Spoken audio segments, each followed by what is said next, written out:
والصلاة والسلام على رسول اللہ۔ اعوذ باللہ من الشیطان الرجیم، بسم اللہ الرحمن الرحیم۔ اللہ سبحانہ و تعالیٰ کا فرمان ہے، البتہ کفر کیا ان لوگوں نے جنہوں نے کہا کہ بے شک اللہ مسیح ابن مریم ہے، اور مسیح نے کہا کہ اے بنی اسرائیل تم اللہ کی عبادت کرو جو میرا اور تمہارا رب ہے۔ یہاں سے پڑھنا۔ تحقیق شان یہ ہے کہ جو کوئی شریک ٹھہراتا ہے اللہ کے ساتھ تو یقیناً اللہ نے اس پر جنت حرام کر دی ہے اور اس کا ٹھکانہ جہنم ہے، اور ظالموں کے لیے کوئی مددگار نہیں ہے۔ یقیناً وہ لوگ کافر ہوئے جنہوں نے کہا کہ بے شک اللہ تیسرا ہے تین میں سے، اور نہیں کوئی معبود مگر ایک الہ کے، اور اگر وہ نہ باز آئے اس بات سے جو وہ کہتے ہیں تو البتہ ضرور بالضرور ان لوگوں کو جنہوں نے کفر کیا دردناک عذاب ملے گا۔ پھر کیا وہ توبہ نہیں کرتے اللہ کی طرف اور استغفار نہیں کرتے، اور اللہ بہت بخشنے والا نہایت رحم کرنے والا ہے۔ ان تین آیات کے اندر خالق کائنات نے عیسائیت کو کھول کر بیان فرمایا ہے، اور عیسائیت کے متعلق ہم نے پہلے بھی پڑھ رکھا ہے کہ ان کے اندر تین مشہور فرقے ہیں۔ پہلے کا نام نستوریہ ہے، دوسرا یعقوبیہ ہے، اور تیسرا ملکائیہ ہے۔ ان تینوں کے الگ الگ عقائد انہوں نے خود گھڑے ہوئے ہیں، حالانکہ جب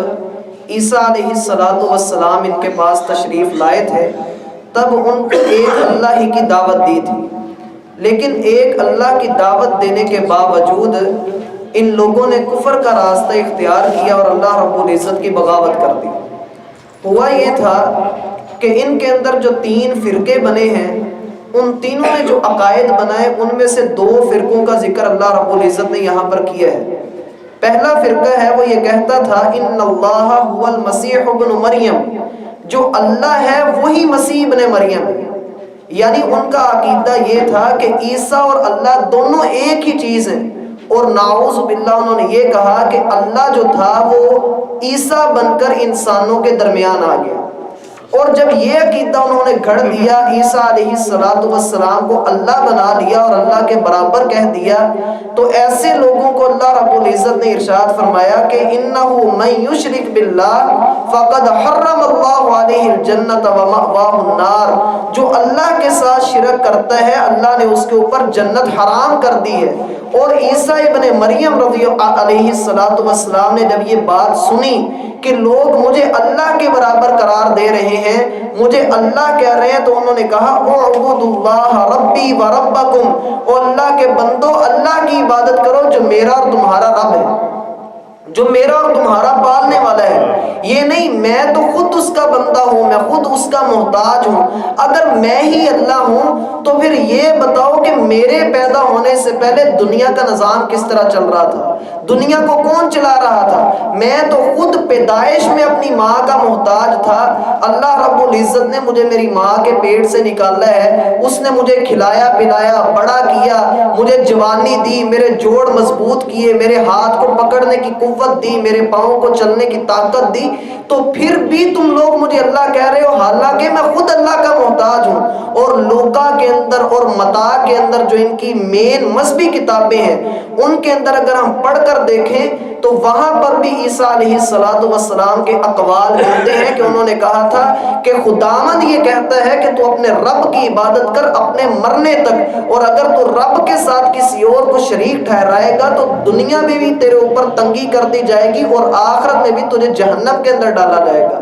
یہ تو تھا ایک گروہ جس کے بارے میں عیسیٰ علیہ السلام کو پتہ چل گیا کہ یہ لوگ مجھے اس طرح کہتے ہیں، لیکن دوسرا جو گروہ تھا وہ ان سے زیادہ خطرناک تھا۔ آج بھی دنیا کے اندر عیسائیت کے دو بڑے فرقے پائے جاتے ہیں، ایک کو ہم کیتھولک کے نام سے جانتے ہیں اور دوسرا پروٹیسٹنٹ۔ ان دونوں کے پرانے نام جو ہیں، یہ ایک فرقہ جس کو بھی ہم نے پڑھا اس کو یعقوبیہ کہتے ہیں، یہ وہ لوگ ہیں جو اللہ اور عیسیٰ کے اندر حلول کے قائل ہیں۔ اسی طرح کا عقیدہ ہمارے مسلمانوں میں بھی پایا جاتا ہے، جو لوگ یہ کہتے ہیں کہ وہی جو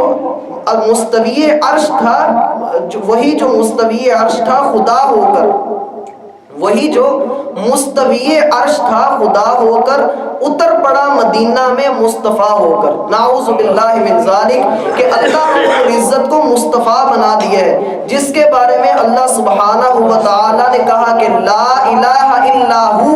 وہ یکتا ہے، وہ اکیلا ہے. اب من خلق السماوات والارض، کیا زمین اور آسمان ہے کوئی بنانے والا؟ 20ویں پارے کا پہلا رکوع اگر پڑھ کر دیکھیں تو اللہ نے وہاں پر 16 چیلنج کیے ہیں، اور ہر چیلنج کے بعد اللہ رب العزت نے کہا اِلٰہ مع اللہ، کیا اس چیز کے بعد بھی اللہ کا کوئی الہ ہوگا؟ جب اللہ نے یہ کہا کہ امن خلق السماوات والارض، زمین و آسمان اللہ نے بنائے ہیں، فرجع البصر هل ترى من فطور، تو اپنی نظر کو لٹا کر دیکھ، آسمان کو دیکھ، تجھے اس میں کوئی رخنا نظر آئے، کوئی اس میں ٹیڑھ پن نظر آئے تو پھر ہمیں کہنا تیری نظر ذلیل و رسوا ہو کر واپس آئے گی، تو آسمان میں خامی تلاش نہیں کر سکتا. وَأَنزَلَ لَكُم مِّنَ السَّمَاءِ مَاءً، ہم نے اس آسمان سے پانی کو نازل کیا ہے. وَأَنبَتْنَا بِهِ حَدَائِقَ ذَاتَ بَهْجَةٍ، ہم نے زمین کو اس میں سے پھل نکالنے کی طاقت بخشی ہے.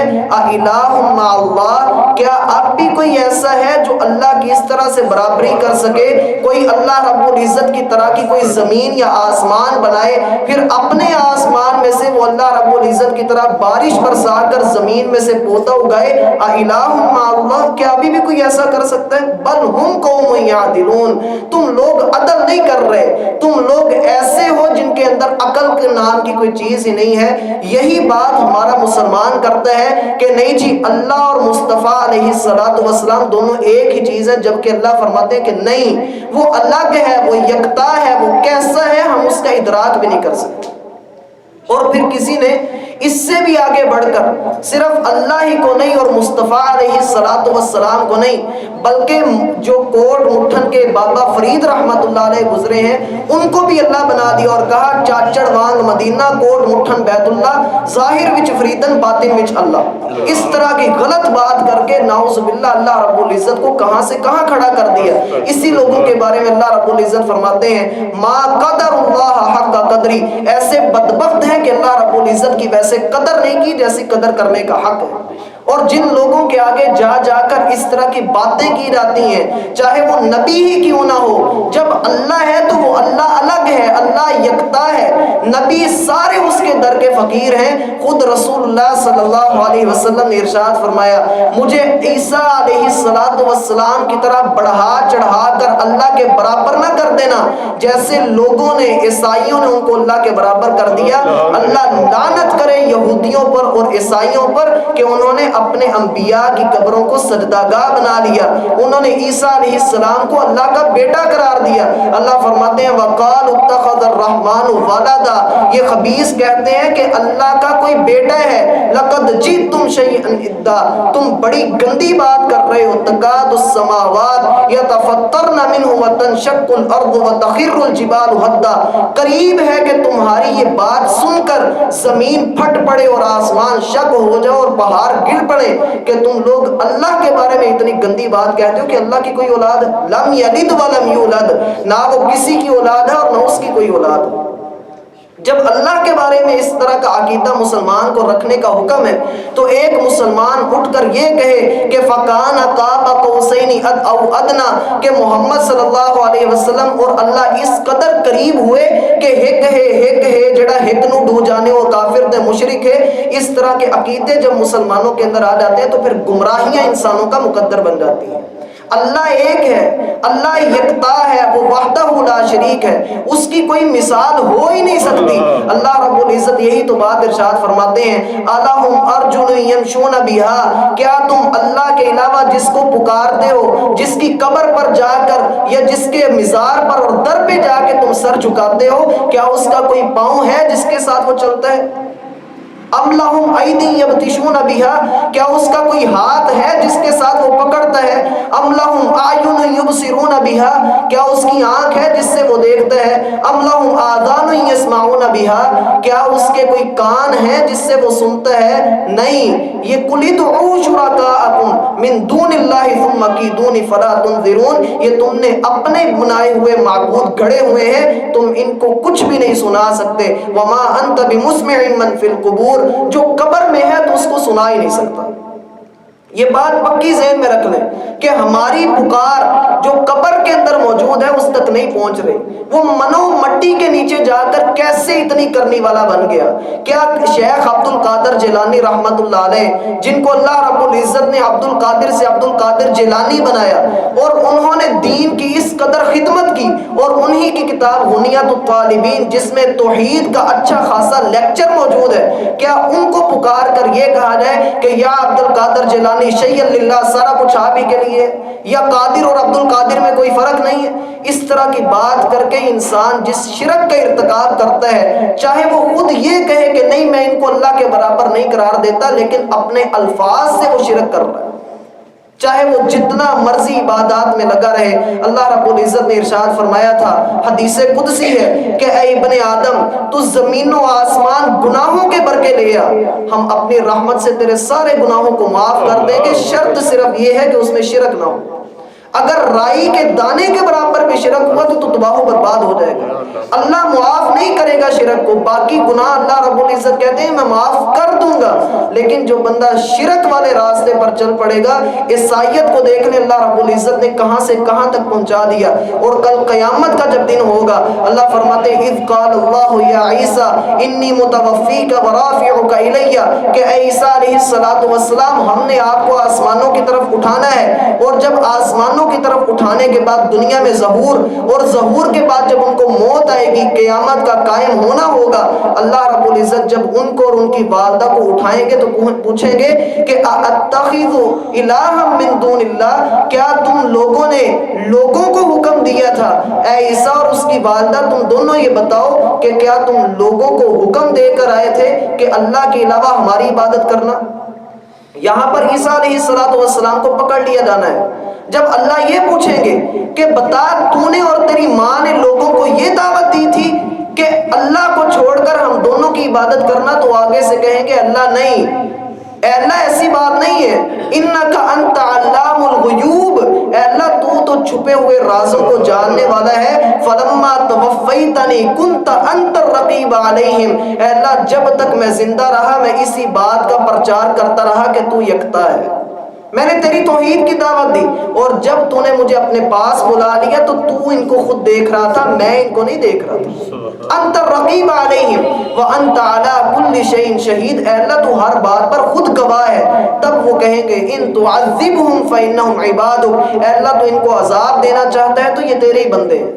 تو نے ان کو عذاب دینا ہے، تیرے بندے ہیں، دیکھ لے تو نے عذاب دینا ہے، کیا کرنا ہے؟ وَإِن تَغْفِرْ لَهُمْ فَإِنَّكَ أَنْتَ الْعَزِيزُ الْحَكِيمُ، اگر تو ان کو معاف کر دے تو تیری رحمتیں بھی بڑی زیادہ ہیں، تیری حکمتیں بھی باکمال ہیں۔ پھر اللہ کہیں گے هَذَا يَوْمَ يَنْفَعُ الصَّادِقِينَ صِدْقُهُمْ، آج کا دن ہے جب ایمان والوں کو ان کی صداقت اور ان کا ایمان لانا فائدہ دے گا۔ میرا بھائی ایمان کو سمجھیے، صرف ایک آیت کی بھی تفسیر بیان کی ہے، آگے اللہ فرماتے ہیں من یشرک باللہ فقد حرم اللہ علیہ الجنۃ ومأواہ النار، جو اللہ کے ساتھ شرک کر لیتا ہے، اس حال میں مرتا ہے کہ وہ اللہ کے ساتھ کسی چیز کو شریک ٹھہرا رہا ہو، تو ایسا بندہ اس کے اوپر جنت کو اللہ نے حرام کر دیا ہے اور اس کا ٹھکانہ جہنم ہے۔ شرک کی کوئی معافی نہیں ہے، یہ پکا پکا جہنم کے اندر لے کر جانے والا عمل ہے۔ لیکن ہمارے وہ بھائی جو قبروں پر جا کر سجدے کرتے ہیں اور چڑھاوے چڑھاتے ہیں، ایسے لوگوں کے متعلق اللہ رب العزت فرماتے ہیں یا ایھا الناس ضرب مثل فاستمعوا له ان الذين تدعون من دون الله لن يخلقوا ذبابا ولو اجتمعوا له، لوگوں تمہارے لیے ایک مثال بیان کی جا رہی ہے، ذرا کان لگا کر اس کو سننا، اللہ کے علاوہ جس چیز کو تم پکارتے ہو وہ ایک مکھی بھی پیدا نہیں کر سکتی۔ وَإِن يَسْلُبْهُمُ الذُّبَابُ شَيْئًا لَا يَسْتَنقِذُوهُ مِنْهُ ضَعُفَ الطَّالِبُ وَالْمَطْلُوبُ، وہ مکھی بنانا تو دور کی بات، اگر مکھی ان کے کھانے میں سے کوئی چیز اٹھا کر لے جائے یہ واپس بھی نہیں مانگ سکتے، کتنا کمزور ہے وہ جس سے مانگا جا رہا ہے اور کتنا کمزور ہے جو مانگ رہا ہے. اندازہ کیجیے گا